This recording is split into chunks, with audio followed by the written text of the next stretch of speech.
반갑습니다.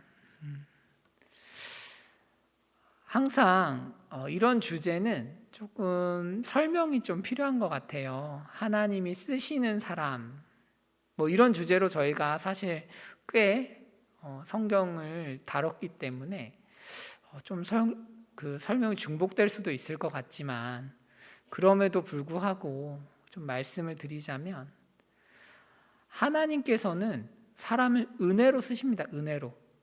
그러니까 잘나서 쓰거나 합당해서 쓰거나 이런 개념은 사실 없어요. 하지만 그럼에도 불구하고 하나님께서 은혜를 베푸시는 사람들이 가지는 어떤 특징이 있다는 거예요. 분명히 하나님의 차원이 존재하고 그 가장 근본적인 차원에서부터 일어나는 어떤 인간에게 주는 영향이 있는데, 그 가운데서 인간에게 맡겨진 어떤 책임과 역할이라는 게 있고, 그 역할을 수행하는 것, 하나님의 마음과 맞추는 것이 참 중요하다라는 얘기예요. 그래서 오늘은 우리가 어떤 사람을 하나님께서 쓰실까? 바꾸어 말하면 하나님이 누군가를 쓰시려면 능력을 주시고 복을 주셔야 되니까, 다르게 말하면 하나님은 누구에게 구원을 베푸시고 누구에게 복을 주시는가라고 말할 수 있겠습니다. 이 시간에 우리가 하나님과 동행하는 것을 정말 배우는 그런 시간 되면 좋겠습니다. 여러분, 오늘 본문은 사사기 4장이에요. 사사기 4장 17절에서부터 22절까지 말씀인데, 저희가 21절만 제가 읽겠습니다. 구약성경 366페이지인데요. 사사기 4장 21절입니다. 그가 깊이 잠드니 헤벨의 아내 야엘이 장막 말뚝을 가지고 손에 방망이를 들고 그에게로 가만히 가서 말뚝을 그의 관자놀이에 박음에 말뚝이 꿰뚫고 땅에 박히니 그가 기절하여 죽으니라. 아멘. 네. 저희 천천히 한 절씩 오늘 보시면 좋을 것 같아요. 17절 한번 보실까요? 17절. 시스라가 걸어서 도망하여, 이렇게 되어 있습니다. 그러니까 시스라라는 철병거를 900승이나 가졌던 군대 장관이죠. 그 사람이 걸어서 도망했다. 사실 직역하면 다리로 도망했다 이 말이에요. 그러니까 철병거가 있는 사람이 철병거를 쓰지 못하고 다리로 도망을 했다는 것을 성경은 강조하면서 시스라의 처지를 좀 이렇게 조롱하는 것이죠. 오늘 여러분들이 출애굽기 대예배 때 말씀을 들으셨어요. 그러니까 출애굽기에서 홍해를 가르는 장면이었죠. 그래서 성경에서는 이 모티브가 계속 반복되는데, 유대인들은 출애굽기에서 홍해를 가르는 장면을 읽을 때 항상 드보라 이야기를 같이 읽어요. 왜냐하면 드보라 이야기도 출애굽의 한 장면이기 때문에 그렇습니다. 뭐가 닮았냐? 애굽 왕도 병거를 가지고 이스라엘 민족을 쫓아왔고, 지금 시스라도 병거를 가지고 이스라엘 사람들을 죽이러 왔는데 둘 다 수장됐어요. 병거들이 다 수장됐죠. 시스라가 패배한 이유는 시스라가 바보여서는 아니었고 바보가 아니고 이 다볼산의 철병거를 가지고 간 거예요. 그 근처에 기손강이라는 곳이 있는데, 이 기손강은 여러분, 우리 성경이 강이라고 번역을 했지만 사실은 평소에는 물이 거의 흐르지 않아요. 그러니까 건기와 우기가 있어요. 중동에는 이제 건기와 우기가 있는데, 우기 때만 좀 물이 있고 건기에는 물이 없는 공간이에요. 시스라가 바보가 아니겠죠, 여러분. 군대 장관이 바보는 아닐 거 아니에요. 나름대로 수많은 경험을 한 사람이에요. 그래서 이 사람이 비가 오지 않으니까 안전할 거야, 우리의 철병거를 끌고 가면 반드시 승리하겠군 하고 갔는데 뜬금없이 하나님께서 폭우를 쏟으신 거죠. 그래서 기손 강이잖아요. 원래 강은 강이라서 개울인데, 사실 개울인데 그게 갑자기 인간의 예상과는 달리 완전히 흘러 넘쳐버린 거죠. 우기가 아닌데 갑자기 흘러 넘치면서 가나안의 왕들이 떠내려가 버린 그런 전쟁이었습니다. 그런 와중에 시스라가 이제 걸어서 도망을 한 거죠. 도망을 한 이유는 어디로 갔냐? 겐사람 헤벨의 아내 야엘의 장막에 갔대요.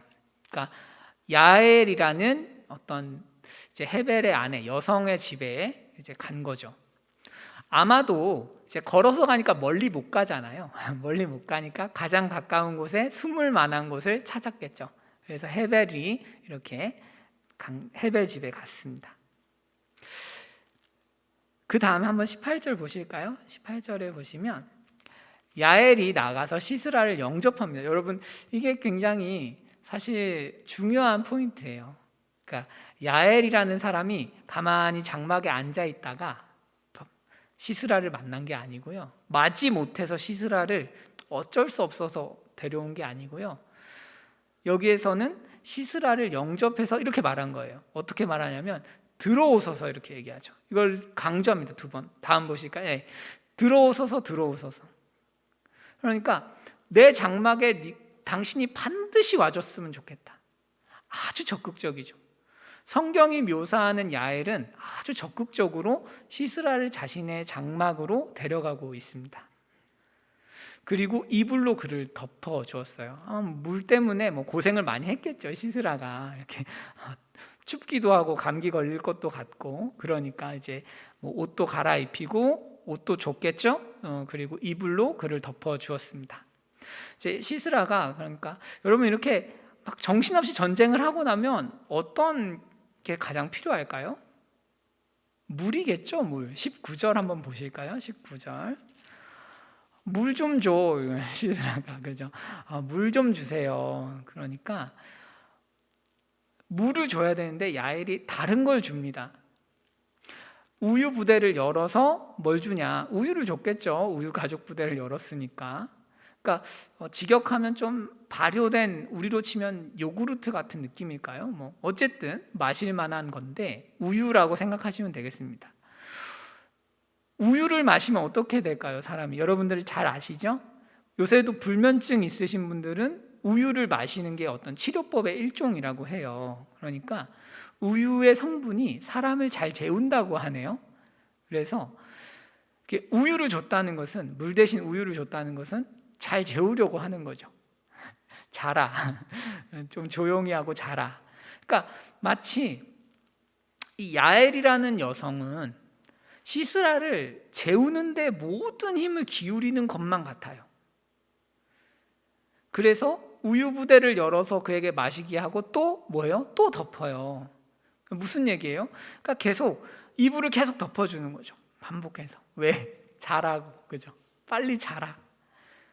이렇게 이제 마실 것도 어쨌든 해결됐고, 물이 아니라 우유긴 했지만 조금의 갈증은 해결됐을 거고, 시스라가 그래도 추위도 해결되고 이제 졸리기도 하니까 이렇게 이야기를 합니다. 시스라가 야엘에게 이런 부탁을 해요. 20절 한번 보실까요? 그러니까 시스라가 야엘에게 장막 문에 섰다가 이렇게 이야기합니다. 너 문에 서 있어. 문이라는 단어는 사실 여러분 열다와 비슷한 단어예요. 같은 어근이거든요. 그래서 문에 서 있어. 그러다가 만일 사람이 와서 너한테 물으면 없다고 해. 좀 이게 무슨 애들 장난 같죠? 우리가 옛날에 보는 뭐 선녀와 나무꾼 얘기인가요? 그래서 없다고 해라, 뭐죠? 토끼와 나무꾼인가? 하여튼 그래서 없다고 해, 이렇게 이야기를 하는 거죠. 시스라는 문을 누구한테 맡겼어요? 문을 야엘에게 맡깁니다. 그렇죠? 그러니까 이 지금 본문에서 야엘이라는 사람은 열고 덮고 이걸 하는 사람이에요. 열고 덮고, 우유 가죽을 열고 문을 닫고 이걸 하는 사람이에요. 덮고, 이불을 덮고 열고, 이걸로 야엘이라는 사람을 계속 설명하고 있는 거죠. 이게 의미하는 게 뭘까요? 적극성이죠. 적극성. 그러니까 계속 뭘 맡기고 야엘은 누구한테 적극적인 어떤 행동을 계속 행하면서 선택권을 주지 않아요. 주도권을 놓지 않고 자기가 적극적으로 뭔가 행동하고 있는 반면에 시스라는 그렇지 않죠. 시스라는 누군가에게 자기 생명을 맡기고 있는 수동적인 위치예요. 여러분, 그 다음에 21절 한번 보실까요? 없다고 하라고 했는데 갑자기 이 야엘이 어떻게 해요? 죽이러 갑니다. 죽이러. 이게 사실 구약 성경에서 되게 좀 호러물 같은 장면이죠. 말뚝을 가지고 가서 관자놀이에 박았다. 이렇게 망치로 박았다. 이렇게 돼 있는데 최근 의사 선생님들은 이걸 보시면 이런 생각하신대요. 관자놀이에 말뚝을 박을 수가 없다. 인간의 힘으로. 천하장사도 안 된대요. 그러니까 아마 이게 목이나 뭐 좀 다른 곳일 거다. 그러니까 그런데 이제 성경이 얘기하는 거는 좀 그만큼 좀 강조하는 거죠. 그만큼 강조해서 이렇게 심각하게 애를 죽였다. 여인의 손에 처참하게 죽었다. 이게 이제 성경이 시스라를 묘사하는 거예요. 여러분, 지금 우리 문화로 보시면 안 되고 이 당시 문화에서는 여전사가 따로 없죠. 이 당시 문화에서는 여전사가 없어요. 전투에 대한 경험도 없고요. 그러니까 이 당시에 사람들이 가장 비참하게 여긴 것 중 하나가 여성의 손에 죽는 거였어요. 전쟁에 나갔는데 만약에 여성의 손에 죽었다, 그러면 정말 끔찍한 죽음을 당한 거예요. 할 수 있는 최악의 수모를 겪었다, 이렇게 표현할 수 있습니다. 그런데 여인의 손에 죽기만 해도 너무 비참한데 심지어 그 여성이 말뚝으로 아주 처참하게 시스라를 죽였어요. 그러니까 하나님의 대적들, 우리 삶을 괴롭히는, 하나님의 백성들을 괴롭히는 어떤 어려운 문제들에 대해서 하나님께서 우리에게 구원을 주실 때는 어떻게 주세요? 통쾌하게 주시죠. 통쾌하게. 하나님, 이 문제가 너무 힘들게 해요. 이 사람이 저를 너무 힘들게 해요. 그러면 하나님께서 한번 움직이시면 어떻게 돼요? 굉장히 통쾌한 장면을 그려주시는 거죠. 시스라에게 행하셨던 것처럼. 다만 좀 악을 많이 저질러야 돼요, 그분이. 그래서 하여튼 이제 시스라가 죽었습니다. 시스라가 죽으니까 바락이 찾아왔어요. 다음 보실게요. 22절. 바락이 찾아왔습니다. 죄송해요. 좀 설명을 더 해야 될 것 같아요. 21절 한번 볼게요. 21절을 직역하면 여러분 사실 깊이 잠들었다가 뒤에 가 있어요. 그러니까 우리말 어순에서는 깊이 잠들었다가 먼저 나오고요, 히브리어로는 깊이 잠들었다가 나중에 나와요. 여러분, 이 차이가 뭔지 좀 아시겠어요? 성경의 원래 뉘앙스가 뭐예요? 야엘이란 사람이 행동을 한 거는 지금 시스라가 잠들었기 때문에 뭔가 했다, 이런 느낌을 주고 싶지 않은 거죠. 그러니까 야엘이란 사람이 장막 말뚝을 가지고 손에 방망이를 들고 이렇게 가서 죽였다는 얘기를 잠들었다는 얘기 전에 하는 이유는 뭔가 야엘이라는 사람이 시스라가 잠들었으니까 해야지, 이렇게 생각한 게 아니라는 거예요. 그게 아니라 성경이 말하고 싶은 거는 야엘이 그만큼 적극적이고 상황을 가리지 않고 뭔가 해냈다, 이 얘기를 하고 싶은 거죠. 사람들은 이렇게 읽을 거 아니에요. 잠들었으니까 여성도 할 수 있겠지, 이런 생각을 하지 말라는 거예요. 잠들었으니까 나약한 사람도 할 수 있었겠지, 이렇게 생각하기를 원치 않은 거예요. 그게 아니라 얼마나 이 여인이 온 힘을 다해서, 능력을 다해서 적극적으로 시스라라는 사람을 죽이고 싶어 하는가, 그것을 위해서 얼마나 최선을 다하고 있는가, 그것을 강조하고 싶은 거예요. 강조. 우리가 이 의도를 알아줘야 돼요. 성경은 야엘이 시스라한테 왜 이렇게까지 하는지조차도 이야기하지 않죠. 동기가 없어요, 이 살인에. 모르겠어요. 야엘이 왜 그런지. 그런데 성경은 알고 있는 거예요. 뭘 알고 있냐면 사람들한테 야엘의 동기를 이야기하면 이 이야기를 읽으면서 아, 그래, 그런 동기라면 저렇게 행동할 수 있겠지. 이런 식으로 이해되길 원하지 않는 거예요, 성경은. 사람들이 야엘이라는 이 여성이 이렇게 시스라에게 적극적으로 행동해서 죽이는 이 장면을 폄하하거나 그 적극성에 대해서 알아주지 않기를 원하는 것이 아니라 얼마나 한 여성이 위대한 일을 적극적으로 했는가, 이것에 대해서 우리에게 계속 설명하고 있는 것입니다. 여러분, 이게 하나님이 누군가를 쓰시는 이유고 안 쓰시는 이유예요. 안 쓰는 사람이 찾아와요. 다음 보실게요. 22절.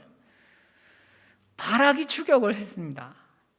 그러니까 또 나가서 영접을 합니다.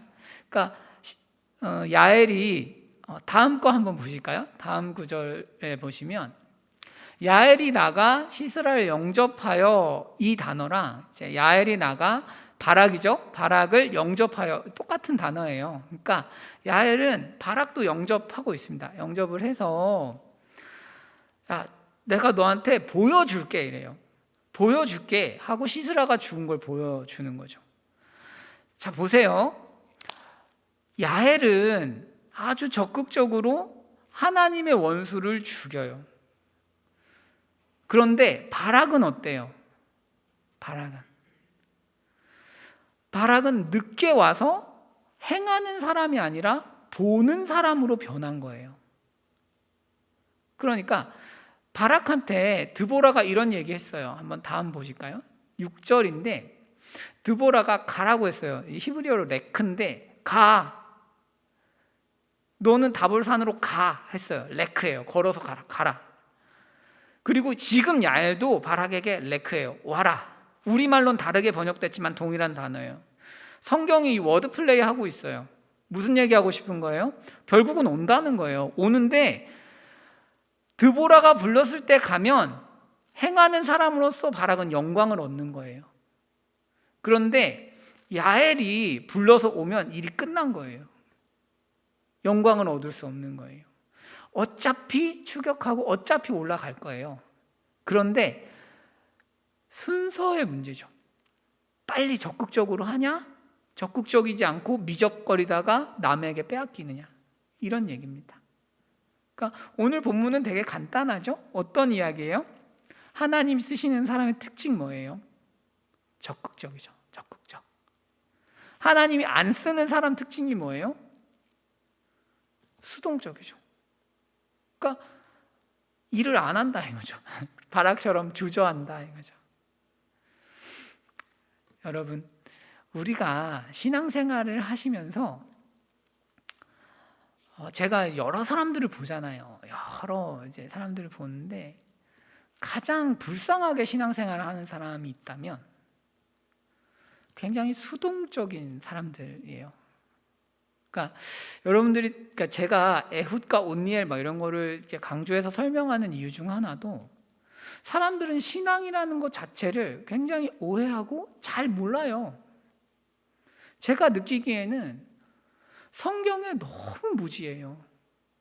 그래서 어떻게 신앙생활을 해야 될지 자체를 잘 모르는 것 같아요. 수십 년 신앙생활을 해도 잘 몰라요. 현실이 그래요. 꼭 여러분들 말씀하는 게 아니라 제가 내수동교회에서도 그랬고 자기 마음대로 신앙생활해요. 그러면서 하나님 음성을 기다린대요. 자기는 항상 뭐 주저하고 하나님 음성 기다리고 하나님 기도를 더 해봐야 된대요. 그게 거룩하고 영적으로 보이지만 사실 아닐 때가 굉장히 많아요. 어떤 의미냐면 여러분, 신앙이 좋다는 것, 하나님 앞에 쓰임받는 사람은 이런 생각을 해요. 어떻게 하면 하나님이 내 삶에서 영광을 받을까? 그리고 적극적으로 움직여요. 그러니까 여러분, 야엘이 장막 안에서 시스라가 지나가기를 기다리지 않았어요. 시스라가 기왕이면 자기 장막에서 반드시 쉬어서 내가 그 영광을 차지하기를 원했어요.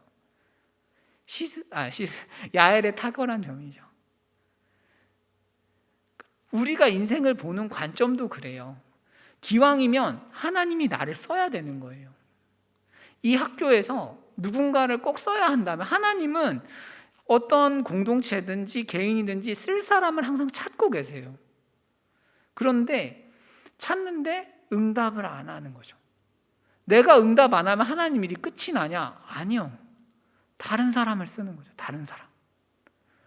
적극적이고 능력은 없지만 적극적인 사람을 쓰는 거죠. 그래서 그 사람에게 하나님의 능력을 주시고 그렇게 해서 어떻게 되는 거예요? 사람이 바뀌는 거죠. 복을 받는 거죠, 그 사람은. 하나님 나라 일은 그래요. 누군가는 계속 바락처럼 지연하고 자격이 있어요. 여러분 생각해 보세요. 바락은 납달리와 스불론 자손 10,000명을 다볼산으로 끌고 갈 수 있는 장군이고 영웅이에요. 아마 그 정도 되는 지휘관이라면 시스라랑 1대1로 싸워도 정상적인 상황에서 뭐 해볼만 했을지도 몰라요. 힘이 셌겠죠. 힘 약한 사람을 장군으로 세우진 않았을 테니까.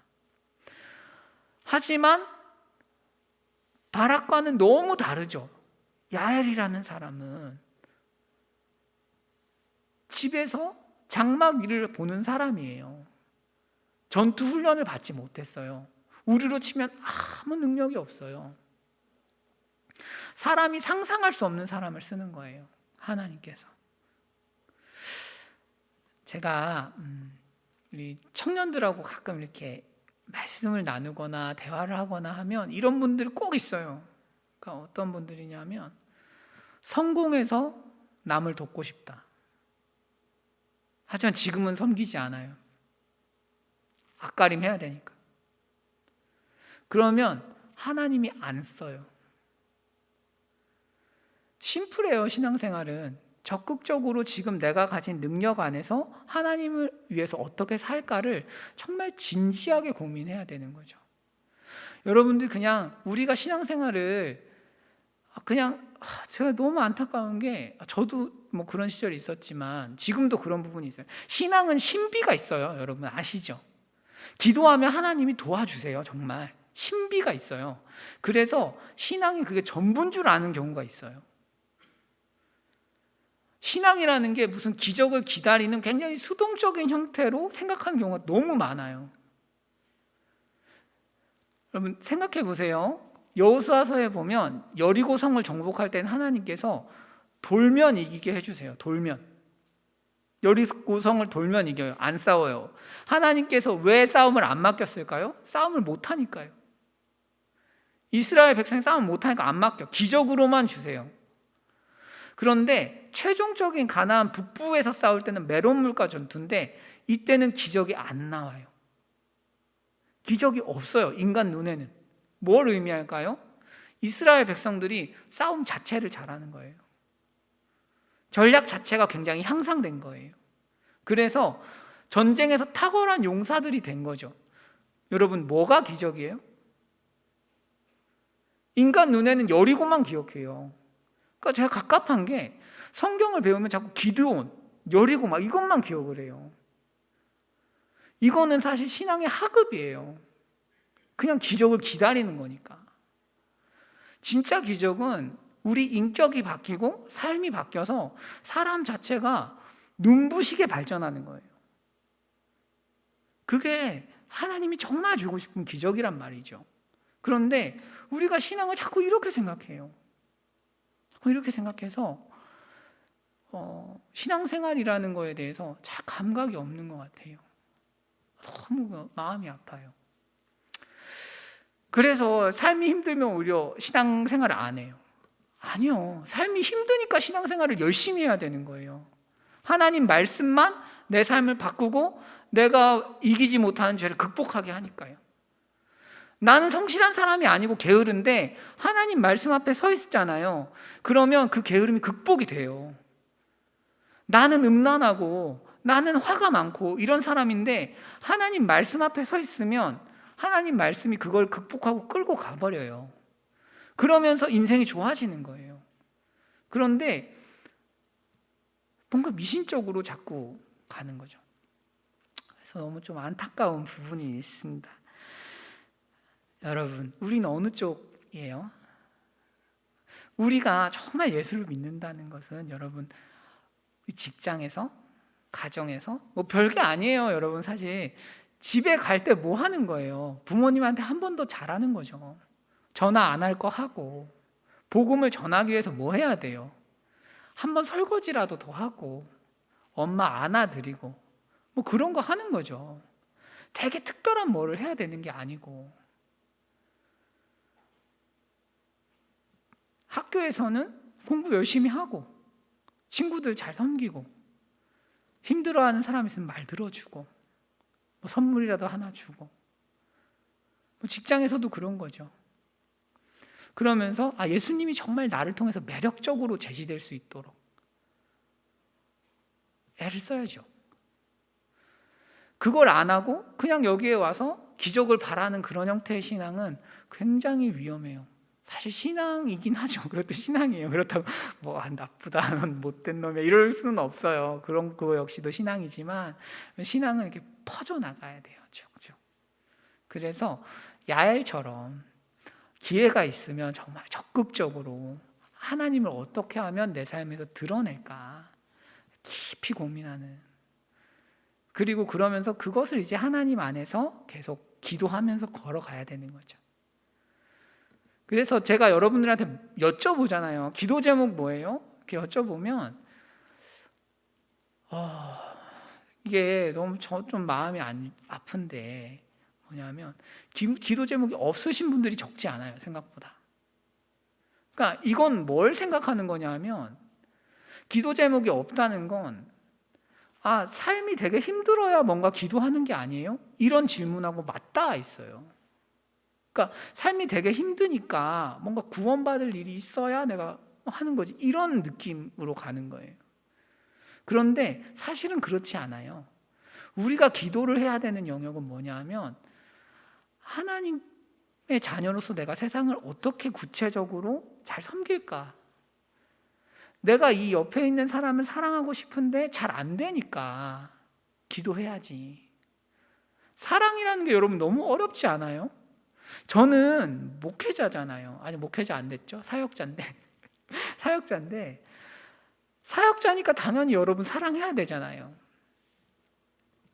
근데 저 역시도 기도하고 투쟁해서 누군가를 사랑하게 되는 것 같아요. 되게 무서운 게 저도 저한테 잘해주는 사람이 좋아요. 제 말 듣는 사람이 좋고. 그런데 그러면 안 되잖아요. 그러면 안 되니까 기도하고 사람을 사랑하고 섬기려고 그걸 초월해서 해야 되는 거죠. 여러분들도 막 편애하는 사역자랑 같이 뭐 일하고 싶으시겠어요? 그렇지 않잖아요. 전 싫을 것 같아요.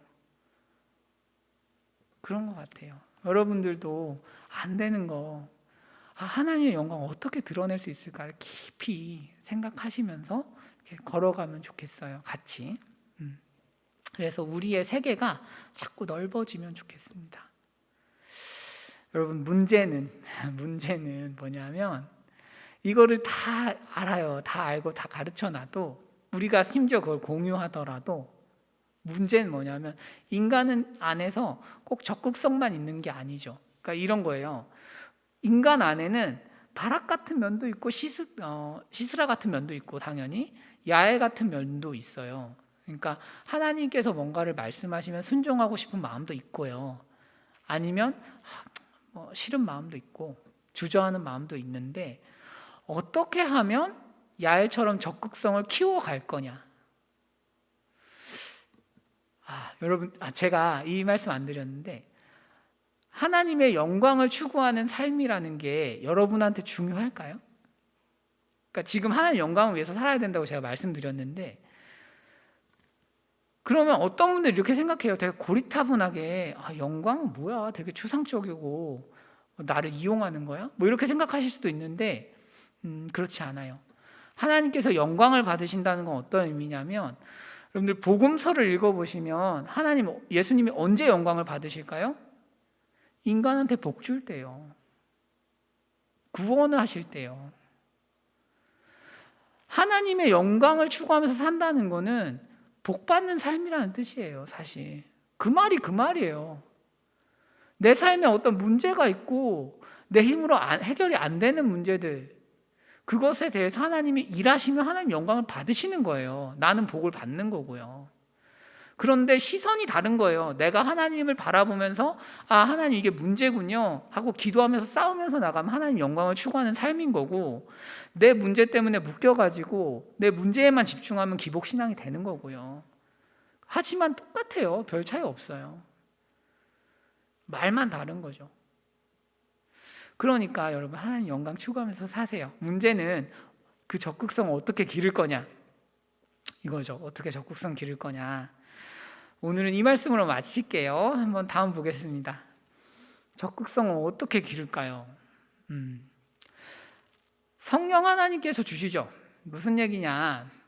그러므로 나의 사랑하는 자들아, 빌립보서 말씀인데, 너희가 나 있을 때뿐 아니라 더욱 지금 나 없을 때에도 항상 복종하여 두렵고 떨림으로 너희 구원을 이루라, 이렇게 돼 있어요. 그러면서 너희 안에 행하시는 이는 하나님이시니 자기의 기쁘신 뜻을 위하여 너희에게 소원을 두고 행하게 하시나니. 여러분, 핵심이 뭐예요? 소원이죠. 소원. 하나님께서 우리에게 뭘 주시냐면 소원을 주시는데, 기쁘신 뜻이 있어요. 하나님은 여러분과 저를 향한 기쁘신 뜻이 있어요. 하고 싶은 일이 있어요. 우리를 가지고, 우리랑. 그러면 하나님께서는 그 일을 어떻게 하시냐면 소원을 주시는 거예요. 소원을. 하고 싶은 마음을 주시는 거예요. 그러니까 예를 들어서 여러분들이 공동체에 관한 설교를, 기도에 대한 설교를 들었다고 해봐요. 그러면 설교를 듣다가 이런 생각할 수 있죠. 그래, 이번 주부터는 좀 기도에 갈까? 하나님의 소원이죠. 하나님 주신 소원인데 그거를 억지로 푸시 안 해요. 그러니까 하나님께서 억지로 안 하면 죽일 거야 이러면서 안 하신다는 거죠. 그렇게는 안 해요. 하나님께서 우리와 대화하시는 방식은 굉장히 인격적이에요. 그래서 설교 말씀을 듣거나 기도를 하거나 이럴 때 하나님께서 조금의 소원을 주시는 거예요. 조금의 소원. 조금 부담스럽지만 뭔가 해볼까? 이런 느낌의 소원이죠. 그 소원을 따라서 행하게 하시는 거예요. 그런데 여러분, 여기에서 핵심은 두렵고 떨림이라는 단어예요. 두렵고 떨림. 제가 여기서 그동안 이제 말씀드리지 못했던 걸 좀 추가해서 말씀을 드리고 싶어요. 그 소원을 여러분, 하나님이 주신 소원이라고 인식하는 거랑 그 소원을 그냥 지나가는 거야 라고 생각하는 거는 굉장히 달라요. 그래, 내가, 어떤 분은 가끔 설교 들으시다가 이런 생각하실 수도 있어요. 이제 공동체 생활 제대로 해야겠다. 여기 안 계시는 분들 중에 공동체 생활 제대로 해야겠다. 잠깐 소원이 있지만 그냥 이렇게 생각하는 거죠. 내 생각인가 봐 하고 놔버려요. 그거는 소원을 두렵고 떨림으로 대하는 자세가 아니죠. 무슨 얘기인지 아시겠어요? 그러니까 바울이 지금 얘기하는 건 뭐냐면, 내가 없는데 너희들이 항상 복종해라. 어디에? 소원에 복종하라는 거예요. 하나님 주신 소원에 복종해서 두렵고 떨림으로 너희 구원을 이뤄라. 무슨 얘기냐면, 이거는 우리의 영생에 대한 얘기가 아니고, 하나님께서 내 안에 주신 이 소원이 너무 귀한 거예요. 엄청난 복을 받았다는 것을 알고 그걸 귀하게 여기라는 뜻이에요. 소원을. 지금 여러분들이 설교를 들으시다가, 말씀 선포를 들으시다가, 내가 이런 거 하고 싶네. 나 적극적으로 그래, 내 직장과 가정과 이런 거에서 뭘 하라고 했으니까 이런 거 하면 어떨까? 이런 소원이 팝업되는 거죠. 팝업된 것을 어떻게 하는 거예요? 믿음으로 두렵고 떨림으로 취하는 거예요. 그게 하나님이 구체적으로 우리에게 순종하라고 주시는 메시지예요. 여러분, 히브리식 표현에는 두렵고 떨림이라는 게 나쁜 일이 있었을 때 사용하는 게 아니에요. 이거는 어떤 신적인 능력이 내 안에 일어났구나를 인정할 때 두렵고 떨림이라는 표현을 써요.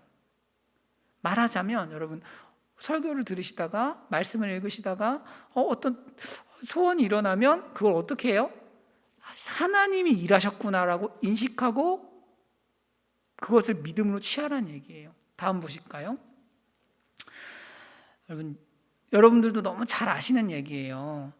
여자가 자기에게 이루어진 일을 알고 혈루증 걸린 여인이거든요. 예수님의 옷을 만졌더니 병이 다 나았어요.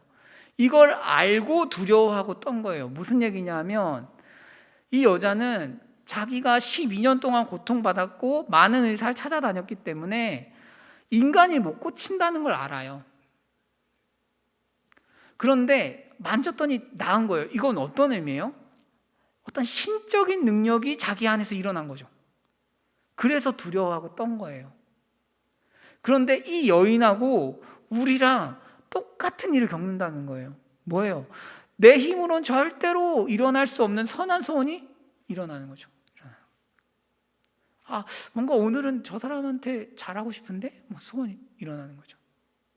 그랬을 때 그것을 어떤 사람은 지나가기도 하지만 어떤 사람은 하나님의 말씀이네 믿음으로 잡기도 하는 거예요. 어떻게 해야 돼요? 믿음으로 잡아야죠. 사랑하는 여러분, 제가 이런 말씀은 좀 드리고 싶어요. 이거 위험한 부분들이 있기 때문에 좀 정리를 할게요. 여러분들이 신앙생활을 하시다 보면 이런 분들도 만나요. 하나님이 내게 말씀하셨다. 이거 맞아요? 틀려요? 하나님이 내게 말씀하셨어. 제가 여러분 자꾸 하나님이 제게 말씀하셨어요. 맞아요? 틀려요? 틀려요. 하나님께서 지금 말씀을 안 하신다는 게 아니라 하나님께서 내게 직접 말씀하셨다고 말씀하시는 분들은 여러분 다 걸러야 돼요. 무슨 의도인지는 알아요. 그게 기도하다가 감동을 받거나 뭔가 소원이 있었다는 얘기죠. 모르는 게 아니에요. 제가 그 좋은 의도를 모르는 게 아니에요. 저도 그런 표현을 많이 썼었고, 하지만 그 표현은 위험해요. 왜냐하면 사람은, 저도 그래요. 기도하면서 때로는 제 욕심이 투영되기도 해요. 소원에. 그러지 않겠어요? 기도해요. 저도 여러분 놓고 다 기도하죠. 그런데 또 제 인생을 놓고 기도하죠. 그런데 제가 원하는 게 막 일어날 때가 왜 없겠어요. 그런데 그걸 가지고 하나님 말씀하셨다. 왜? 내가 기도하다가 들었으니까 이런 생각이. 그래서 저희가 사실은 좀 그런 말들에 좀 공포감이 있어요. 하나님을 진실하게 안 믿는 것 같은데 와가지고 기도 중에 전 이런 생각이 들었습니다. 하나님 말씀하셨다 이런 얘기죠. 저한테 하는 얘기가. 근데 저는 무슨 생각하냐면 그래서 뭐 어쩌라고요. 상관없어요. 그런 거랑. 많이 틀려요. 그래서 하나님이 내게 뭘 말씀하셨다 이렇게 표현하면 안 돼요. 그건 아니고요. 그렇다고 하나님 말씀을 안 하시냐 그렇게 해도 안 돼요. 왜냐하면 여러분들 이게 하나님이 말씀을 안 하셔. 예를 들어서 그냥 기록된 말씀으로만 난 듣는 거야 이렇게 하면 여러분들이 신앙생활의 역동성이 다 사라져요. 그렇게는 안 돼요. 어떻게 하셔야 되냐면 나는 하나님이 내게 말씀하셨다고 믿어로 가야 돼요. 이해 가실까요? 보세요. 제가 기도하다가 누군가를 돕고 싶어졌어요. 예를 들어서 하나님이 주신 걸 수도 있고 제 욕심일 수도 있고 자기 의일 수도 있어요. 그런데 그것을 믿음으로 취해서 견고하게 하는 거예요. 하나님이 내게 말씀하셨다고 믿는 거예요. 믿음이란 역할이 있어요. 아시겠죠? 그러니까 이걸 잘 구별하셔야 돼요. 그래서 하나님 내게 말씀하셨어요. 안 돼요. 많이 틀려요. 그래서 하나님이 내게 그렇게 말씀하셨다고 믿는 거죠. 우리 안에 일어나는 소원은. 소원을 주신 것 같아.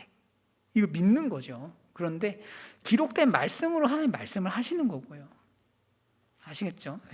왜냐하면 여러분들이 평생 저만 보실 게 아니라서 다양한 사역자가 있고 다양한 설교자가 있고 많은 설교를 들으실 거기 때문에 혼란스러울 수가 있단 말이에요. 나중에. 그래서 제가 정리해 드리는 거예요.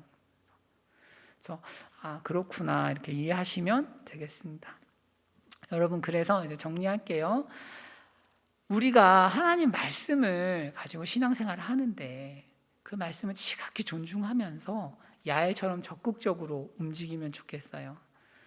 그러려면 하나님의 성령께서 우리에게 미세하게 일으키시는 소원에 잘 순종하시면 좋겠어요. 믿음으로. 그래. 이제 잘해야겠다. 믿음으로 취하는 거예요. 믿음으로. 그럴 때 건강하게 신앙생활 할 수 있고 하나님께 순종하면서 하나님과 반응할 수 있어요. 난 이렇게 믿었어요. 하지만 실수할 수 있어요. 하지만 실수한 일들을 통해서 또 하나님 큰일 하시겠구나. 이런저런 믿음의 성공과 실패를 겪으시면서 그런 것들이 정교해지는 거죠. 그리고 열정도 더 생기는 거고. 여러분, 우리도 야엘처럼 잘 쓰임 받으면 좋겠습니다. 기도하겠습니다. 사랑하는 하나님 아버지,